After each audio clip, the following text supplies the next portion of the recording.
Hello दोस्तों, तो अभी हम आ चुके हैं घनसाली में घूमने। तो ये मेरे पीछे है घनसाली की मार्केट। तो मेरे पीछे तो दोस्तों सामने दिख रहा है घनसाली मार्केट, और ये दिख रहा है आपको घनसाली मार्केट, और ये देखिए आपको बलंगना नदी। ये आगे जाके टिहरी में मिलके टिहरी डैम की निर्माण करेगी दोस्तों। और ये दिख रही है आपको दोस्तों, अगर आपका भी शहर या गांव नदी के किनारे में हो तो आपको पता होगा कि अगर आप वीडियो बनाते हो तो आपका जो वीडियो है उसमें बहुत सारी नदी की आवाज़ आती है, वो कलकलाहट नहीं होती है। मतलब उस साउंड की वजह से दोस्तों मुझे दोबारा से वॉइस रिकॉर्डिंग करनी पड़ी।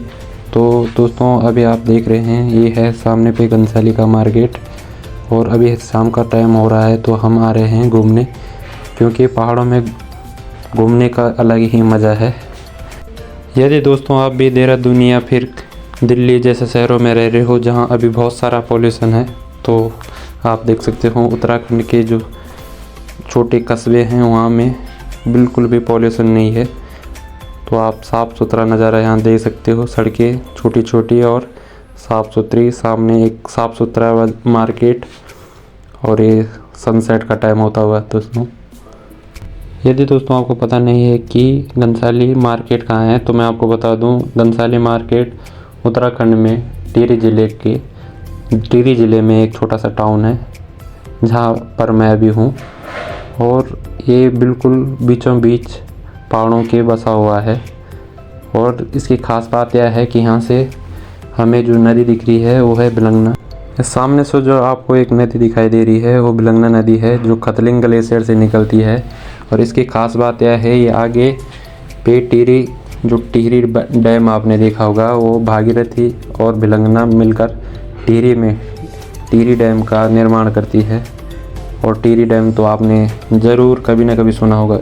तो दोस्तों जो पहाड़ों में घूमने का सबसे बड़ा मज़ा है वो यह है कि पहाड़ों में एक तो क्राउड कम है, मतलब आपको गाड़ियाँ इतनी ज़्यादा आती जाती नहीं दिखेगी, और खाली सड़कें, और मतलब आपके पास अगर स्कूटी हो या बाइक, आप मोटो ब्लॉग करते हो तो पहाड़ों में तो सबसे बढ़िया है। क्योंकि यहाँ पर अभी के टाइम पे मतलब उतना ज़्यादा वो भी नहीं है, क्राउड नहीं है, और इस बार तो भाई बर्फ़ भी नहीं गिरी तो क्राउड तो आया ही नहीं, पर खाली रोडें हैं।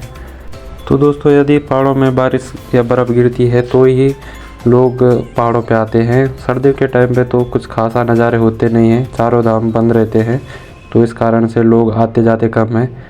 तो दोस्तों यदि आप चार धाम की यात्रा पे हैं तो आपने बूढ़ा केदार का नाम सुना होगा, जो पांडवों द्वारा बसाया गया एक मंदिर है। तो आप अगर बूढ़ा केदार जाना चाहते हो तो आप इसी रास्ते से आगे जाओगे।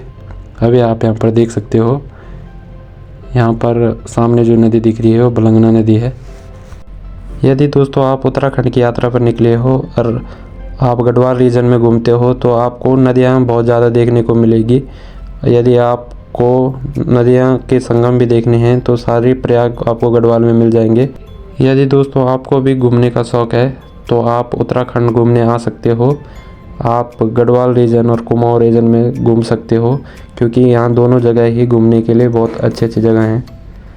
और यदि आप उत्तराखंड में गर्मियों में घूमने आते हो तो आपका एक्सपीरियंस भी बहुत ख़राब रहा होगा उत्तराखंड में, क्योंकि इस समय टूरिस्ट बहुत ज़्यादा आता है तो सड़कें एकदम जाम रहती है, और जो होटल होते हैं वो भी काफ़ी महंगे होते हैं। अगर आप सर्दियों के टाइम पे आते हो तो एकदम साफ़ सुथरा, होटल में भी भीड़ कम, और सब कुछ देखने का अच्छा सा मौका मिल जाता है।